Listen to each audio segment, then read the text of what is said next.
Hello dear student of class 11, this is your physics teacher Anshuman sir, and today we are going to start our chapter number 3, that is motion in one dimension.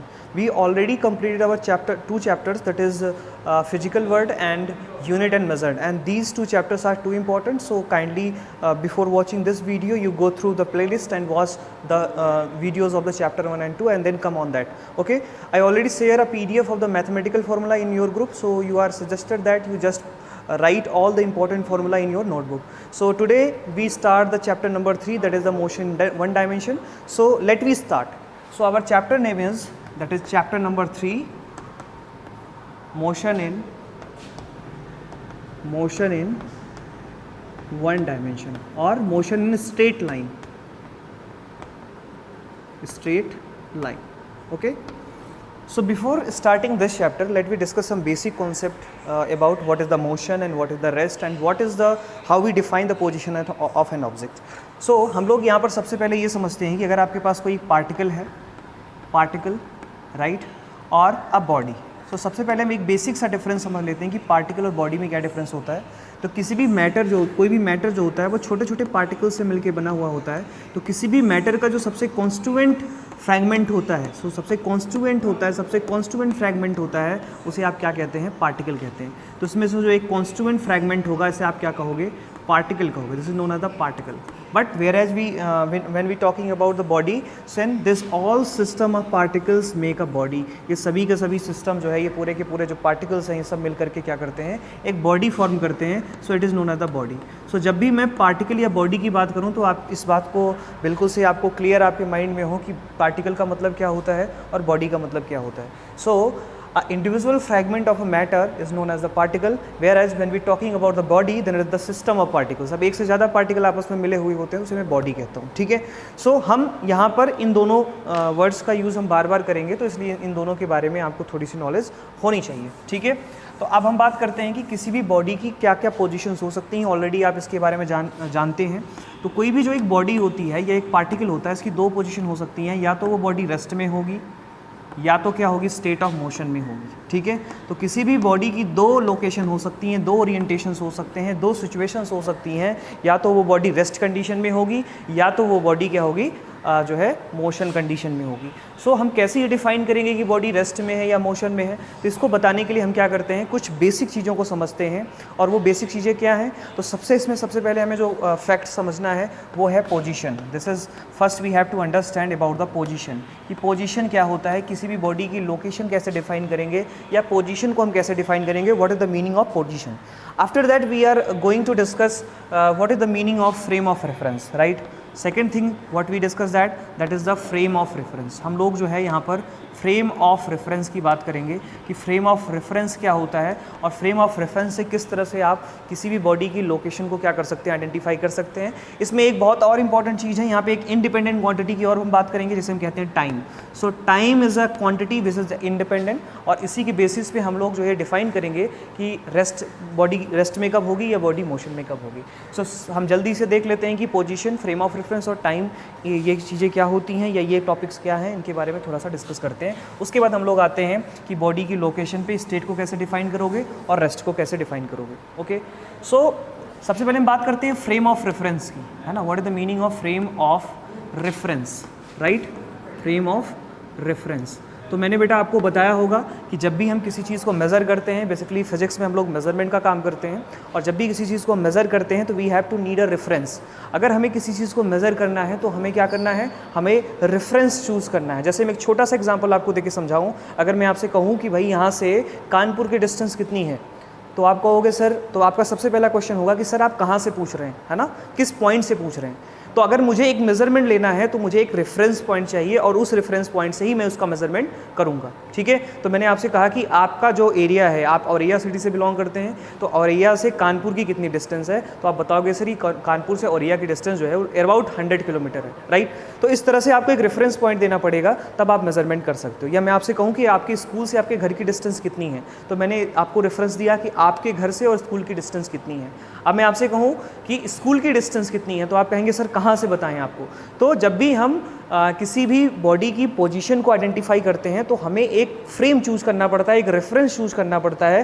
तो हम लोग क्या करते हैं, physics में mathematics को as a concept use करते हैं और मैथमेटिक्स के कुछ टूल्स जो हैं वहाँ पर हम इंट्रोड्यूस करते हैं। तो basically what is the frame of reference? So frame of reference यहाँ पे जो हम चूज़ करेंगे वो होगा आपका system of coordinate, system of coordinate, ठीक है, सिस्टम ऑफ कोऑर्डिनेट। और वो भी कैसा कोऑर्डिनेट, यहाँ पे हम कार्टेशियन सिस्टम यूज़ करेंगे, कार्टेशियन कोऑर्डिनेट, कार्टेशियन कोऑर्डिनेट, ठीक है बेटा।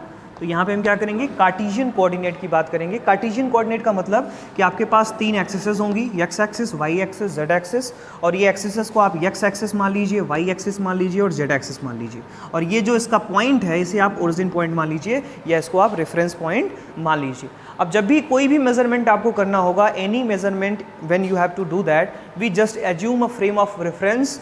एंड मान लीजिए कि आपके पास कोई पार्टिकल या बॉडी यहाँ पर है जिसकी जो यहाँ पर है और उसका मास m है, तो कुछ इस तरह से यहाँ पे है। अब मुझे इसकी लोकेशन फाइंड करनी है, इसकी पोजीशन फाइंड करनी है या इसका एड्रेस फाइंड करना है। तो मैंने एक फ्रेम ऑफ रेफरेंस चूज किया और इसके ओरिजिन से मैंने x एक्सिस के लॉन्ग डिस्टेंस को मेज़र किया, y एक्सिस के लॉन्ग मैंने डिस्टेंस को मेज़र किया और z एक्सिस के लॉन्ग मैंने डिस्टेंस को मेज़र किया। तो मुझे यहाँ पे 3 कोऑर्डिनेट्स मिल जाते हैं, x, y and z। So these 3 points x, y, z is the address in this frame of reference. ये पार्टिकल जो m है, इस पार्टिकल m का एड्रेस है किस फ्रेम ऑफ रेफरेंस में, जो आपने ये एज्यूम कर रखा है, ठीक है। अगर मैं एक दूसरा फ्रेम ऑफ रेफरेंस इधर की तरफ एज्यूम कर लूँ, मान लीजिए मैंने ऐसा एज्यूम कर लिया, तो इस फ्रेम ऑफ रेफरेंस के लिए इस बॉडी की लोकेशन अलग हो सकती है। तो आप कह सकते हैं कि किसी भी पार्टिकल की लोकेशन अलग अलग फ्रेम ऑफ रेफरेंस में अलग अलग होती है, ठीक है। और एक इंपॉर्टेंट बात मैं आपको बताऊं, जो ये x, y, z है, ये x से कितनी डिस्टेंस पे आप जा रहे हैं लोकेशन है, y एक्सिस पे कितनी लोकेशन है और z एक्सिस पे कितनी लोकेशन है, तो ये हमें यहाँ पर पता चल गया। So what is the frame of reference? अगर आपको एक लाइन में कहनी हो तो आप कहेंगे the system of coordinate axis is known as the frame of reference in which we measure the position और लोकेशन ऑफ एन ऑब्जेक्ट, ठीक है। तो आई होप इतनी बात आपको समझ में आ गई होगी। अब हम बात करते हैं कि पोजीशन किसे कहेंगे, what is the meaning of position. Okay, so position का मतलब होता है बेटा कि किसी भी फ्रेम ऑफ रेफरेंस में किसी भी पार्टिकल का location, right. So let we discuss that the position, what is the meaning of position. Okay, आप बार बार ये शब्द यूज़ करेंगे पोजीशन, लेकिन इसका मतलब आपको पता होना चाहिए। तो किसी भी फ्रेम ऑफ रेफरेंस में, मान लीजिए आपके पास फ्रेम ऑफ रेफरेंस है X axis, Y axis, Z axis. ये आपके पास एक पार्टिकल है, इसका मास m है और ये पार्टिकल है। तो हमने x से इसकी लोकेशन निकाली, y से इसकी लोकेशन निकाली और z से लोकेशन निकाली। ये इसका ओरिजिन पॉइंट है। तो ओरिजिन पॉइंट से अगर हम देखेंगे तो इसकी तीन कोऑर्डिनेट्स आ जाएंगे, तो इसके एड्रेस को बताएंगे x, y and z। So x, y, z क्या है? ये इस पार्टिकल का एड्रेस है, ये इस पार्टिकल का क्या है? एड्रेस है। So what is the position? So position is the address of the particle, address of the particle, address of the particle in frame of reference, frame of reference, ठीक है बेटा, ठीक है। फ्रेम ऑफ रेफरेंस मतलब किसी भी particle का जो एक एड्रेस है किसी भी फ्रेम ऑफ रेफरेंस में, उसे हम क्या कहते हैं? पोजीशन कहते हैं। या इस तरह से कह सकते हैं the orientation of the particle in the frame of reference, the location of the particle in the frame of reference और the address of the particle in the assumed frame of reference is known as the location और position of that object. I hope मेरी बात आप समझ गए होंगे कि position को डिफाइन करने के लिए हमें एक फ्रेम ऑफ रेफरेंस चाहिए और उस फ्रेम ऑफ रेफरेंस में आप उसकी लोकेशन को निकालते हैं, उसकी एड्रेस को निकालते हैं। तो जो वो उसका एड्रेस होता है वही क्या कहलाता है? पोजीशन कहलाता है, ठीक है। तो ये इतनी बात आपके आई होप समझ में आ गई होगी, इतनी बात आपको क्लियर हो गई होगी। अब हम लोग बात करते हैं कि टाइम का इसमें क्या रोल है, इसमें टाइम का क्या रोल है। तो एक बात मैं आपको बता दूं कि कोई भी बॉडी की जो लोकेशन है अगर वो चेंज हो रही है, इंपॉर्टेंट बात, अगर किसी भी बॉडी की लोकेशन चेंज हो रही है तो लोकेशन चेंज हो रही है इसको कैसे आप आइडेंटिफाई करोगे? So you identify this on the basis of time. आप टाइम के हिसाब से जो है इसको आइडेंटिफाई करोगे। भाई T1 टाइम पे पार्टिकल यहाँ पे था और T2 टाइम पे पार्टिकल यहाँ पे चला गया, इसका मतलब उसकी पोजीशन चेंज हो गई, इसका मतलब वो बॉडी किस में है? मोशन में है।